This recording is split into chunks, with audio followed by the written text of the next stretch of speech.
শ্রুতি দর্শনের 29 নম্বর এপিসোডে আপনাদের সকলকে স্বাগত জানাই। আজকে গান নিয়ে কথা হবে, কিন্তু তার আগে আজকে বলি যে আজ সকালবেলা প্রয়াত হলেন পঙ্কজ ধীর। এবং পঙ্কজ ধীর আমাদের ছোটবেলার সেই মহাভারতের কর্ণ, অর্থাৎ তাকে ছাড়া কর্ণর কথা ভাবা যায় না।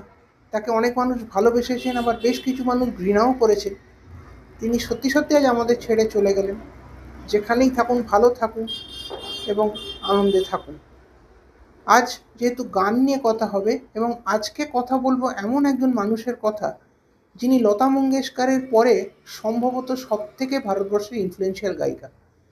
90-এর দশক তাকে ছাড়া ভাবা যায় না। প্রচুর হিট গান তার ঝুলিতে।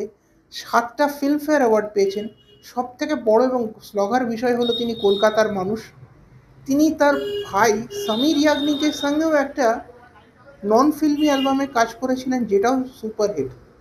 হ্যাঁ, বুঝতে পেরেছেন, ঠিকই ধরতে পেরেছেন, তার নাম হচ্ছে আলকা ইয়াগনিক। কিন্তু জানেন কি আলকা ইয়াগনিকের প্রথম গান কোনটা? সেটাও কিন্তু ছিল যথেষ্ট একটা পপুলার গান, কিন্তু সেটা তার মেল ডমিনেন্সের জন্যে ফিমেলের গানটা সম্পূর্ণ ঢাকা পড়ে যায়। ছবিটার নাম ছিল লাওয়ারিস। এবং লাওয়ারিসের যেটা সব থেকে বিখ্যাত গান, মানে অমিতাভ বচ্চনের গলায় মেরে অঙ্গনে মে তুমহারা ক্যা কাম হ্যায়, এই যে ফিমেল ভার্সনটা যেটা রাখি গোজ্জার লিড দিয়েছিলেন, সেটা দিয়েই আলকা ইয়াগনিক তার জীবন শুরু করেন। আজকের দিনেও তার গান বিভিন্ন জায়গায় শোনা যায় এবং আজকের দিনে তিনি যথেষ্ট একজন সাকসেসফুল গায়িকা। ভালো থাকুন। এই ধরনের অজানা তথ্য জানার জন্যে ফলো করুন আমার চ্যানেল শ্রুতি দর্শন। আজকের ভিডিওটা যদি ভালো লাগে তাহলে নিশ্চয়ই লাইক এবং শেয়ার করুন এবং অবশ্যই চ্যানেলটি সাবস্ক্রাইব করুন।